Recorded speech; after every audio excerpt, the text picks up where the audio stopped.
2절 말씀까지입니다.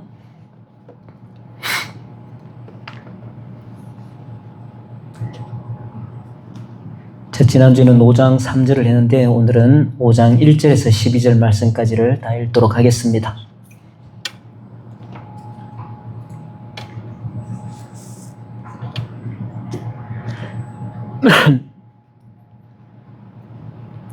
같이 읽겠습니다. 예수께서 무리를 보시고 산에 올라가 앉으시니 제자들이 나아온지라.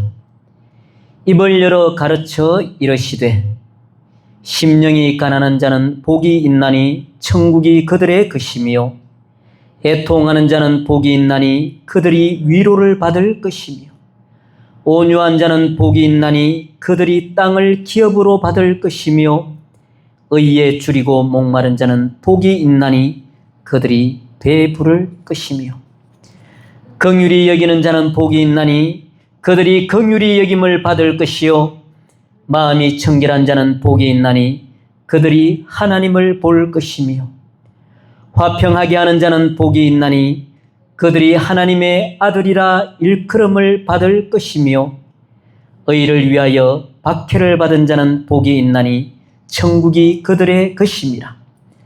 나로 말미암아 너희를 욕하고 박해하고 거짓으로 너희를 거슬러 모든 악한 말을 할 때에는 너희에게 복이 있나니 기뻐하고 즐거워하라. 하늘에서 너희의 상이 큼이라. 너희 전에 있던 선지자들도 이같이 박해하였느니라. 아멘. 우리 이제 이 산상수훈을 팔복에 대해서 이제 말씀을 하셨는데 5장 1절에 보니까 예수님이 산에 올라가 앉으시니라고 되어 있거든요.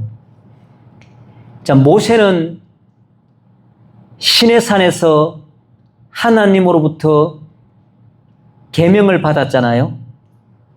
근데 예수님도 동일하게 산에 올라가셔서 선포하시는 말씀이 팔복이에요. 심령이 가난한 자부터 해서 의를 위하여 박해를 받는 자까지 팔복에 대해서 이야기하시는데 우리가 한번 잘 보면 첫째 복, 심령이 가난한 자는 복이 있나니 천국이 그들의 것이며 그리고 팔복도 보면은 10절이거든요. 의를 위하여 박해를 받은 자는 복이 있나니 천국이 그들의 것임이라. 똑같이 나오죠. 제1복과 제8복이 천국이 그들의 것임이요라고 이제 기록을 하고 있습니다. 이게 이제 현재 시제라고 하거든요. 현재 진행형. 지금 현재 천국이 그들의 것이라는 거예요. 1복과 8복에 있어서는. 그런데 이제 둘째부터 7제까지는 보면 현재 시제가 아니고 미래 시제로 쓰이거든요. 2절부터 보면 뭐라고 되어 있어요? 위로를 받을 것이다. 미래거든요. 5절에도 4절에도 보면 4절, 5절, 6절 쭉 보면은 다 그렇게 되어 있거든요. 받을 것이며 배부를 것이며 긍휼히 여김을 받을 것이며 하나님을 볼 것이며 하나님의 아들이라 일컬음을 받을 것이며 다 미래 시제예요. 근데 1복과 8복 처음과 끝만 현재 시제란 말이에요. 천국이 그들의 것이다. 지금 현재 천국이 그들의 것이다. 그리고 둘째 복부터 7째 복까지가 것이다예요. 받을 것이다. 위로를 받을 것이다. 미래로 쓰이고 있거든요. 그리고 또 한 번 더 잘 보면 제1복부터 4복까지 심령이 가난한 애통하는 자 복, 온유한 자 복, 의에 줄이고 목마른 자 복. 여기까지는 하나님 앞에서 개인을 말하는 거예요. 하나님 앞에서의 나. 심령이 가난한 것, 하나님 앞에서 내가 심령이 가난한 거예요. 그리고 하나님 앞에서 내가 애통하는 거예요. 또 온유한 자도 하나님 앞에서 내가 온유하고 하나님 앞에서 내가 의에 줄이고 목마른 자가 되는 거예요. 그런데 5복부터 8복까지는 이제 이웃하고 세상에 대한 겁니다. 이것은. 자, 긍휼히 여기는 자. 자, 이웃에 대한 이야기, 세상에 대한 이야기거든요. 마음이 청결한 자. 이것은 이제 수직적인 관계에서 하나님과의 관계도 있지만 이웃과의 관계도 포함되어 있는 내용이에요. 화평케 하는 자. 이것도 똑같아요. 하나님과 예수 그리스도를 알지 못하는 자들을 서로 화평하게 하는 것. 예수님 십자가에 못 박히신 이유가 화목하게 하시기 위함이잖아요. 화목 제사로 드려지셨단 말이에요. 믿지 않는 죄인들과 하나님과의 그 사이를 화목하게 하기 위해서 예수님이 십자가에 죽으셨단 말이에요. 그래서 화평케 하는 자, 이것도 이웃과 세상에 대한 거예요. 그리고 의를 위하여 박해를 받은 자, 하나님의 의, 예수 그리스도 그 복음 때문에 세상으로부터 받는 박해거든요. 그래서 이 산상수훈, 이 팔복은, 일복과 팔복은 천국이 현재 진행형 상태, 천국이 나의 것이다, 우리의 것이다. 예수님이 그렇게 선포를 하고 그 후에 것이다, 배부를 것이다, 위로를 받을 것이다, 이제 미래형으로 다 이야기하신단 말이에요. 쉽게 말해서 천국을 소유하고 있는 사람들 그 삶 안에서 이루어지는 복인 거예요. 끝이다는. 지난주에도 제가 이제 말씀드렸지만 예수님이 여기서 말한 복은 헬라어로 마카리오스라는 복인데, 이 복은 천국 백성이 되기 전에 있는 사람들을 말하지 않고 이미 예수 그리스도를 믿고 하나님의 자녀가 되고 천국 백성이 된 사람들에게 말하는 복이에요. 그러면서 하시는 말씀이 너희는 이미 복 받은 자다, 그렇게 선포하시는 말씀이 이 팔복의 이야기예요. 흔히 우리는 이제 심령이 가난한 자는 복이 있기 때문에 내가 심령이 가난해야지 복을 받는 거구나. 애통하는 자는 복이 있기 때문에 내가 애통해야 복이 있는 거구나. 내가 온유해야지, 의에 줄이고 목마른 자가 돼야지만이 나에게 복이 오는구나. 이제 이렇게 받아들일 수도 있는데, 이 말씀은 그런 의도로 하신 말씀이 전혀 아니에요. 이미 우리는 예수 그리스도로 말미암아 하나님의 자녀가 되고 천국 백성이 되었기 때문에 이미 너희들은 이미 복된 존재다. 너희 존재 자체가 이미 복받은 존재들이야. 그래서 천국이 지금 현재 너희 것이야. 너희는 천국의 자녀야. 우리의 시민권이 하늘에 있는 것처럼 이미 천국 백성이고 이미 너희들은 복이 너희 안에 있는 존재라고 전제하에서 예수님 말씀하시는 거예요.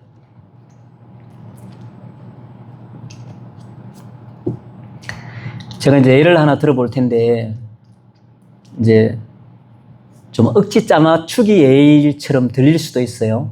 이제 잘 이렇게 이제 표현을 하자면, 좀 잘 알아들으면 좀 이해하기가 쉬울 수도 있고, 왜냐하면은 심령이 가난하고 애통하고 온유하고 의에 줄이고 목마르다, 이런 단어들이 이게 진짜 뭘 의미하는지 우리를 잘 모를 때도 사실 많아요. 그냥 긍휼이 이런 것들은 불쌍히 여기는가 보다 뭐 이렇게도 여러 가지로 이해할 수 있는데, 우리가 이제 돌아온 탕자 이야기를 잘 알잖아요. 둘째 아들이 이제 아버지의 유산을 받아서 이제 그 유대 사회에서는 살아있는 부모님의 재산을 요구하는 거는, 이건 있을 수 없는, 이게 돌에 맞아 죽을 일인 거예요. 이 아버지를 죽은 아버지로 취급하는 거기 때문에 있을 수 없는 일이거든요. 그럼에도 불구하고 아버지의 재산을 받아서 이제 타국으로 갔잖아요. 그래서 이제 어찌 해서 이제 뭐 이렇게 살든 저렇게 살든 결국엔 어떻게 됐어요? 돼지 우리에서 돼지 치는 그 치기를 하는데, 그 돼지가 먹는 그 쥐염 열매를 먹을 것조차 없어서 굶어 죽을 지경이 됐단 말이에요. 심령이 가난하다 할 때 이 가난한 자의 의미는 그러니까 먹고 살 것이 있는 가난함을 말하는 게 아니에요. 누군가가 나에게 먹을 것을 주지 않으면 이제 굶어 죽게 된 그 절박한 상황, 완전 파산 상태를 이 가난이라고 이야기하는 거예요. 그리고 이제 둘째 아들이 돼지 쥐염 열매를 배를 채우고자 해도 먹을 게 없어 이제 나는 줄여서 죽게 되었도다 할 정도가 이 가난한 상태인 거예요. 이 아들이 이제 어떻게 해요? 그 상태가 되니까 아버지 생각을 하잖아요. 아버지 집에는 종들도 잘 먹고 잘 산다. 내가 지금 굶어 죽게 됐는데 내가 지금 굶어 죽게 된 이 상태를 벗어나는 유일한 길, 정말 그 절박한 상황에서 내가 살 수 있는, 생명을 유지할 수 있는 오직 유일한 길은 나에게 누군가 먹을 것을 줘야 되는데 그게 이 탕자한테는 아버지인 거예요. 그 마음이 심령이 가난한 자의 그 마음인 거예요. 하나님 앞에서 우리도 똑같이 그 탕자처럼 내가 하나님 아니면 나는 죽는 거구나. 정말 그 죄 앞에서, 죽음 앞에서 내가 아무것도 할 수 없는, 무력하게 멸망당할 수밖에 없는 그런 존재구나. 그걸 아는 걸 가난한 자라고 한다는 거예요. 둘째 아들이 이제 아버지를 찾아서 그 집을 향해서 이제 발걸음을 시작합니다. 그러면서 그 발걸음 가운데에서 이 둘째 아들이 어떤 생각을 하고 갈까요? 그 과정에서. 다음에 집에 들어가가지고 아버지가 좀 잘해주면 그때 또 돈 받아서 나와야지 하면서 그 길을 갈까요? 어떤 마음으로 갈까요? 가면서 계속 그 생각할 거 아니에요. 아버지, 내가 잘못했습니다. 나를 용서해 주세요. 그때는 내가 철이 없어서 내가 잘 몰랐습니다. 아버지 품이 그렇게 안전하고 평안하고 좋은 걸 내가 왜 몰랐을까요? 그러면서 계속 그 길을 갑니다. 그렇게. 그게 애통하는 심정이에요. 애통하는 마음. 나의 그 불효된 그 마음, 그 아버지 앞에서 그냥 아버지가 주시는 그 아버지의 복으로 편안히 살면 되는데 거기서 뛰쳐나와서 아버지를 버리고 나와서 살았던 그 삶, 그 하나님 정말 아버지 나를 용서해 주세요. 그게 애통하는 자의 그 마음인 거예요. 그 다음에 온유한 자 복이 있다고 또 나와 있는데 둘째 아들이 그렇게 이제 아버지를 만났잖아요. 근데 아버지가 앞에서 만났을 때 아들이 어떻게 이야기를 합니까? 아버지, 나를 아들이라고는 생각하지 마시고 차마 그렇게는 내가 체면이 있지, 양심이 있지, 정말 아들로 대우해달라는 제가 말도 못하겠습니다. 아버지가 부리는 종 하나쯤으로 여기시고 그렇게 나를 취급해 주셔도 괜찮습니다. 그렇게 말을 한단 말이에요. 그런데 아버지가 어떻게 말을 합니까? 아니야. 너는 내 아들이야. 이렇게 이야기를 하잖아요. 이 아들이 그 애통해하는 그 과정에서 그렇게 아들 취급도 아닌 그 종 하나로 취급받기를 그렇게 아버지께 요구를 했음에도 아버지로부터 여전히 반지를 끼우고 새 옷에다가 잔치를 벌일 정도로 그런 위로를 받아요, 아버지한테는. 그리고 이 아들이 나갈 때는 어떻게 나갔어요? 그냥 고삐 풀린 망아지처럼 집을 뛰쳐나갔어요. 내 몫을 한번 내놔 보십시오. 내가 멋지게 한번 사업 성공해 보겠습니다. 세상에서 내 성공해서 돌아올 테니 아버지 내 몫을 한번 줘보십시오. 그렇게 혈기왕성한 아들이었어요. 이게 돌아올 때 여전히 그 아들입니다. 근데 온유한 자는 이제 고삐 풀린 망아지가 아니라 아버지의 뜻에 따라서, 아버지의 그 마음을 따라서 자기를 아버지 앞에 굴복시키는 거예요. 그게 아버지 앞에 겸손한 자가 되는 거예요.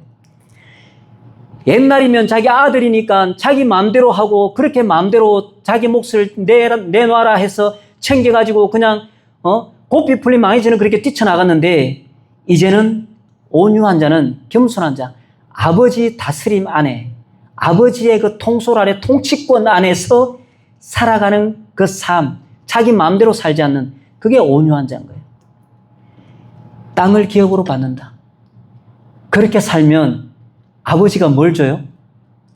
유업을 물려주잖아요, 이제. 큰아들하고 자기까지. 그리고 의에 줄이고 목마른 자는 복이 있나니 그들이 배부를 것이며. 이제 이 아들은 아는 거예요.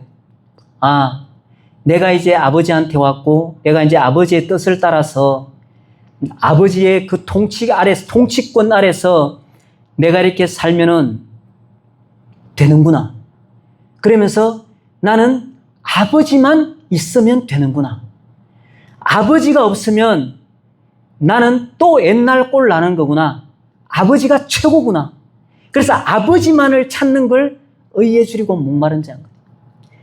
우리가 이제 사슴이 목마른 사슴 시냇물을 찾아 헤맨다라는 찬양도 우리 불렀는데, 사슴이 목이 마르면 몸에서 냄새가 난대요. 그러면 사슴을 노리는 맹수에게 쉽게 들킨다는 거예요. 그래서 물을 섭취를 해야만, 수분을 섭취를 해야만 그 냄새가 희석돼서 그런 자기를 사냥하는 그런 맹수들의 냄새에서 좀 해방받는 거예요. 그래서 사슴은 목마르면은 목숨을 걸고 물을 찾는다는 거예요.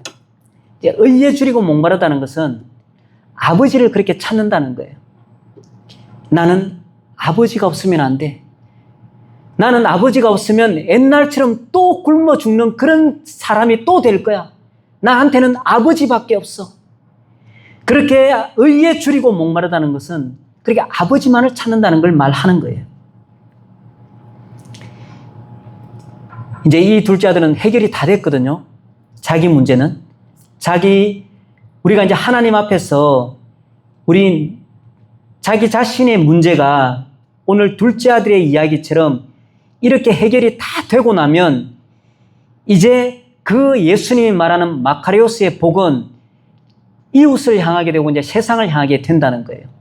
왜냐하면 내 안에서 그렇게 심령이 가난한 심령이 되어 아버지께로 돌아왔잖아요. 품 안으로 들어왔잖아요. 그런 내통하는 심정으로 이제 위로도 받았어요. 종으로만 그냥 살아도 감지덕지한데 여전히 아들로 인정받고 그런 위로까지 받았어요. 그리고 이제 온유한 자로 하나님의 그 통치 아래 살면서 하나님의 아버지의 그 뜻을 따라서 자기의 뜻을 내세우지 않고 자기 하고 싶은 대로 하지 않고 아버지의 뜻을, 아버지의 명령을 따라 살아가는 그런 온유한 자가 되어서 이제 나중에 땅을 유업으로 받는 그런 환경까지 되었어요. 그리고 이제 나는 아버지만 찾으면, 아버지만 있으면, 아버지만 따라가면, 아버지의 명령만 따라서 아버지만 바라보고 살면 다 되는구나를 알고 그 아버지만을 찾는 그런 사람이 되었어요. 그러면 아버지가 주는 것이 먹여주고 재워주고 당연히 배부르게 해주는 거죠. 그 다음에 이제 밖을 향하는 거예요. 내가 밖에서 그 돼지가 먹는 그 쥐업 열매도 없어서 내가 줄여 죽게 된 그 상황에서 내가 아버지께로 그 죄인된 마음으로 애통해야 하는 마음으로 아버지를 향해 왔을 때 아버지께서 다시 나를 품어주고 나를 위로해주고 나에게 유업으로 주신 그 아버지, 그 긍휼이 자기한테도 있는 거예요. 그래서 자기 집 문 앞에 먹을 것이 없어 굶주린 자가 있으면 거기에 긍휼이 나가는 거예요. 나도 저랬었는데 내 아버지가 나에게 다시 다 회복시켜 주셨기 때문에 자기도 세상을 향해서 같은 긍휼을 베푸는 거예요. 왜냐하면은 내가 그렇게 긍휼이 베푸는 그 긍휼이 아버지로 하여금 다시 내가 긍휼히 여김 받을 걸 안다는 거예요. 그리고 마음이 청결한 자는 복이 있나니 그들이 하나님을 볼 것이요. 이제 마음이 청결하다고 하는 것은 불순물이 없다는 걸 말하는 거거든요. 청결하다 할 때 깨끗하다고 말하는 거거든요. 이게 순수하다는 걸 말하는 건데 정금 안에는 불순물이 없다. 이제 깨끗하다는 걸 말하는 거예요. 이 마음이 청결하다고 하는 것은 우리 이제 영적으로 봤을 때는 하나님을 향해서 어떤 다른 것도 없다는 거예요. 오직 하나님 한 분만 보이고 다른 것은 눈에 보이지 않는 걸 청결하다고 이야기하는 거예요. 하나님 한 분만을 바라보는 걸 청결하다고 하는 거예요.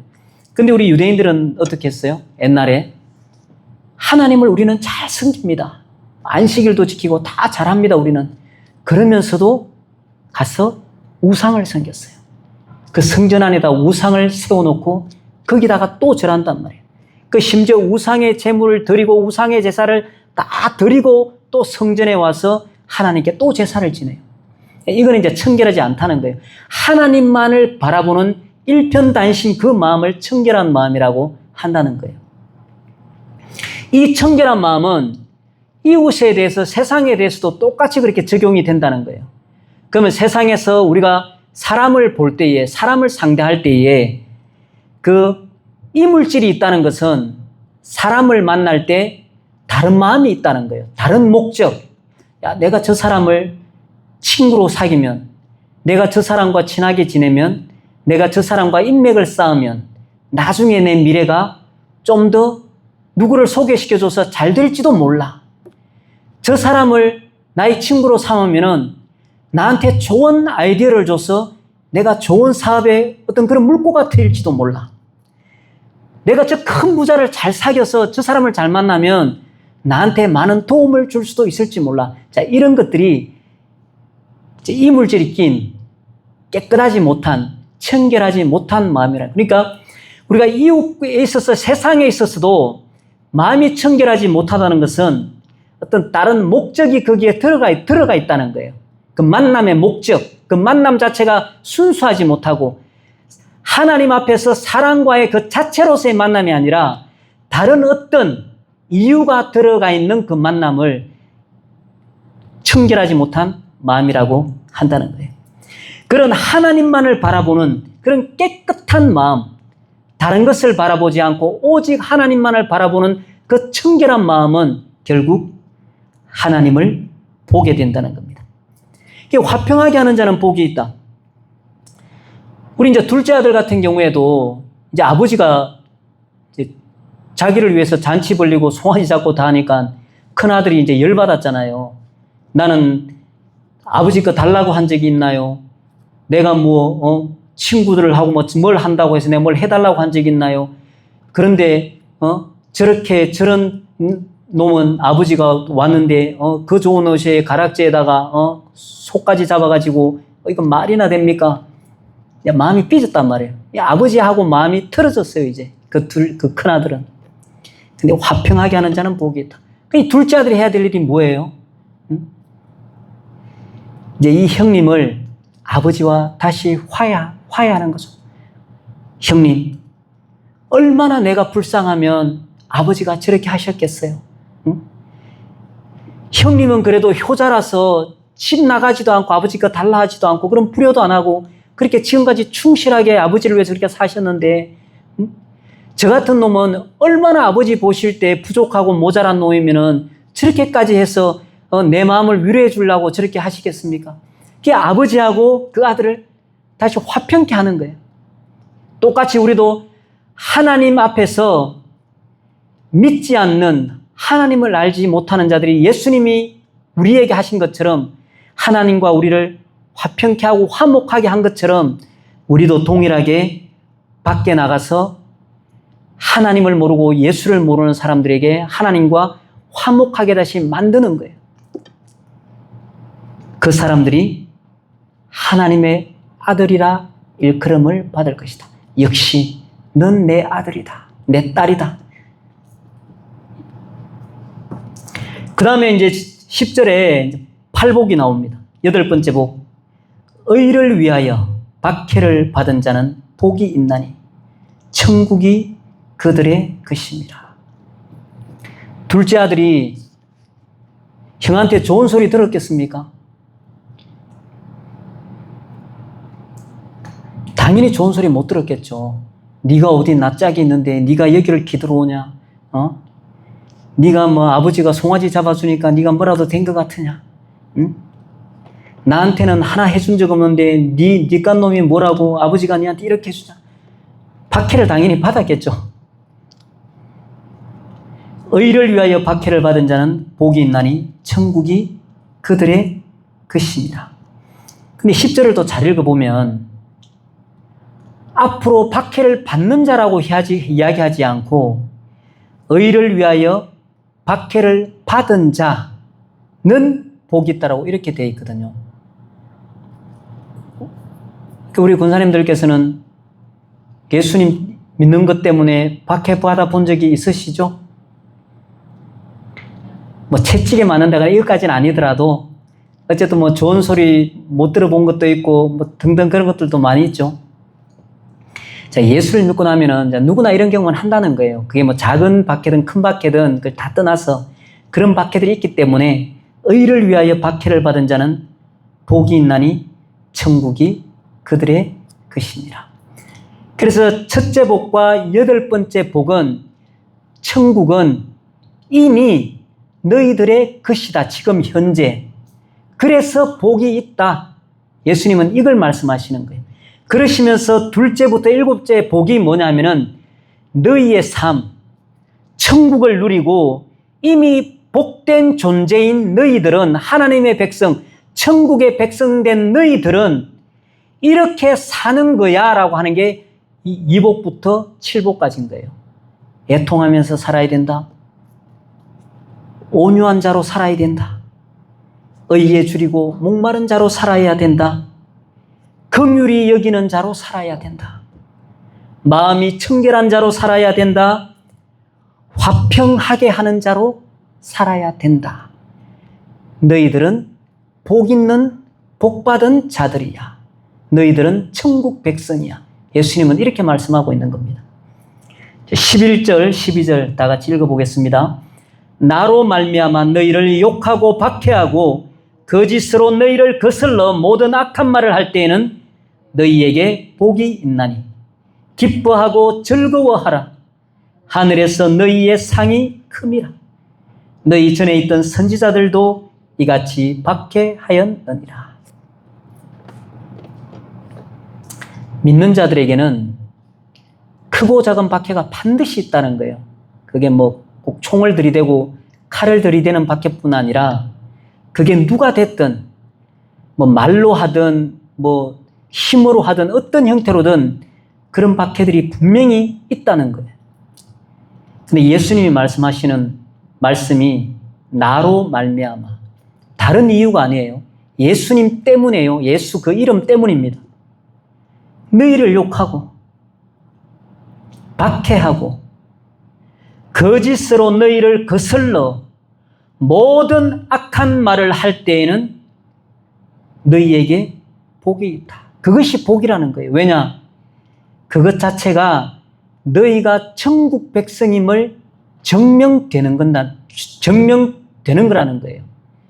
우리가 천국 백성인 걸 뭘로 증명이 돼요? 뭘로? 누가 너한테 나 때문에 내 예수 그 이름 때문에 누가 너한테 욕하고 있니? 너를 박해하고 거짓으로 너희를 거슬러서 악한 말을 너한테 막 해니? 네가 천국 백성인 거야. 그거는. 그래서 네가 복된 거야. 그런 말을 듣는다 할지라도 예수님은 그렇게 말씀하고 있습니다. 그러시면서 12절에 기뻐하고 즐거워하라. 기뻐할 일이 아니죠.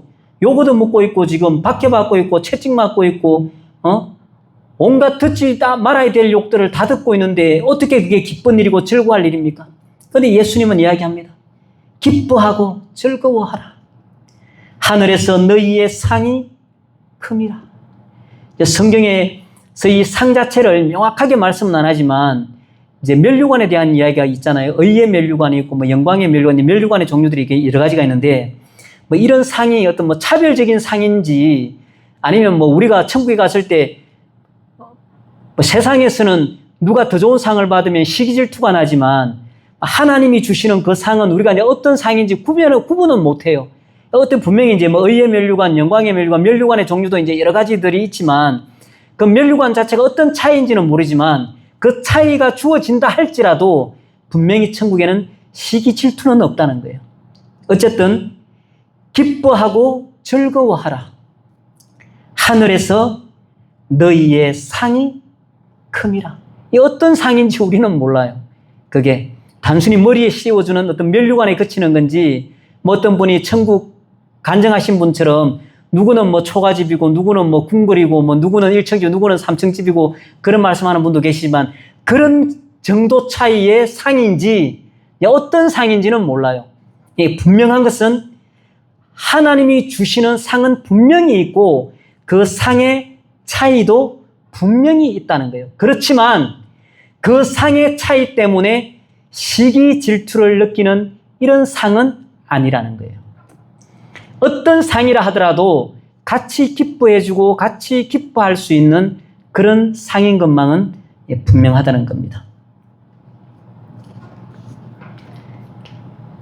그래서 이 5장 말씀의 1절에서 12절 말씀은 예수님이 산에 올라 앉으셔서 말씀하신 팔복인데, 다시 한번 말씀드리지만 이 복은 이미 우리 안에 있다.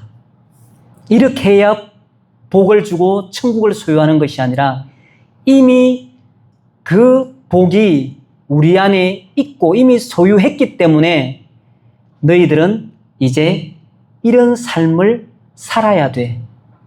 그게 복이라고 이야기하는 거예요. 이렇게 사는 것이 복이라는 거예요. 애통하면서 사는 것, 그거 복이다. 온유한 자, 의에 줄이고 목마른 것, 긍휼히 여기고 마음이 청결하고 화평하게 하는 것, 의를 위하여 박해받는 것, 이게 복이야. 그러니까 이런 삶을 살아. 이게 천국 백성의 삶이야. 예수님은 그걸 이야기하는 거예요.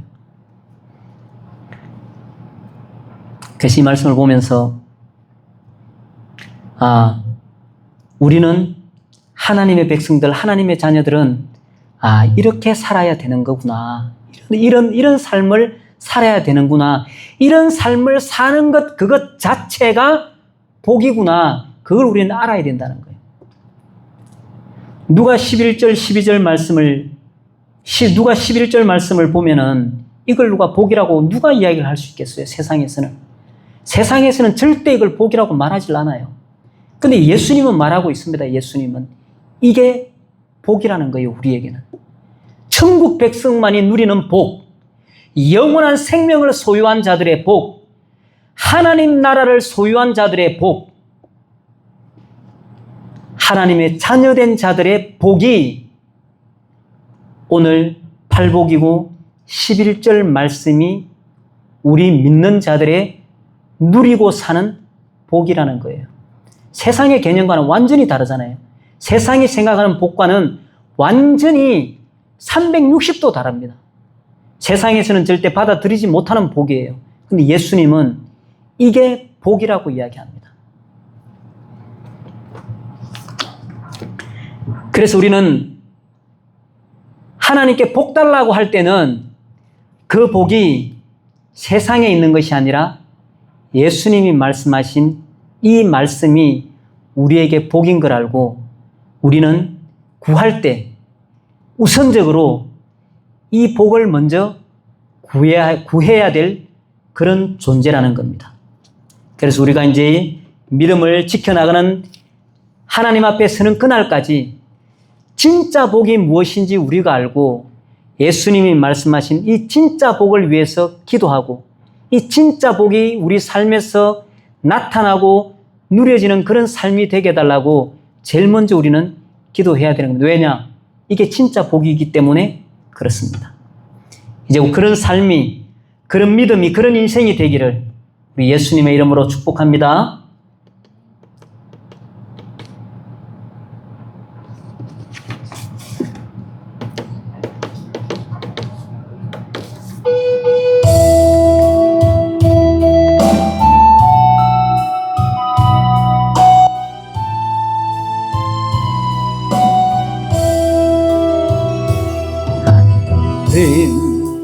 또 한 걸음 무거운 발길 옮길 때 저들 모두 큰 소리로 소리치며 뒤따라네 지치어 쓰러질 때 살을 찢는 채찍 소리 고난의 십자가를 누굴 위해 지셨나요? 주님의 무거운 거를 내가 어찌 알리요? 주님의 무거운 발길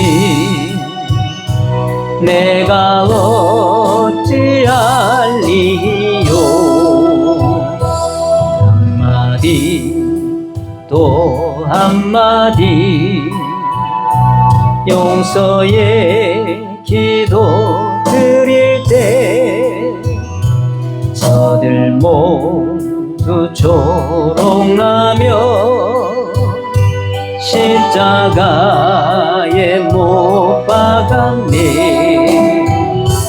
골고다 언덕 위에 살을 찢는 망치 소리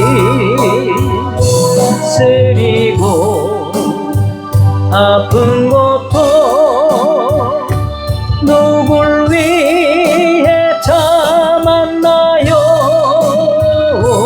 주님의 용서의 기도 내가 어찌 알리요.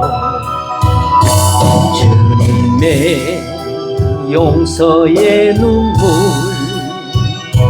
내가 어찌 알리요.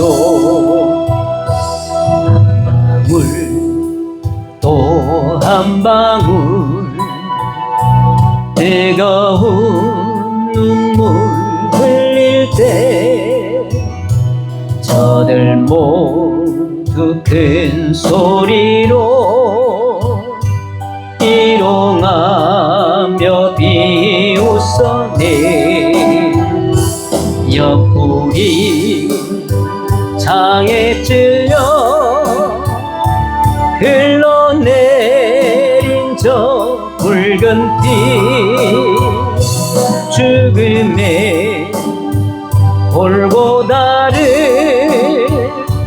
누굴 위해 가셨나요. 주님의 뜨거운 눈물 내가 어찌 알리요. 주님의 뜨거운 눈물 내가 어찌 알리요.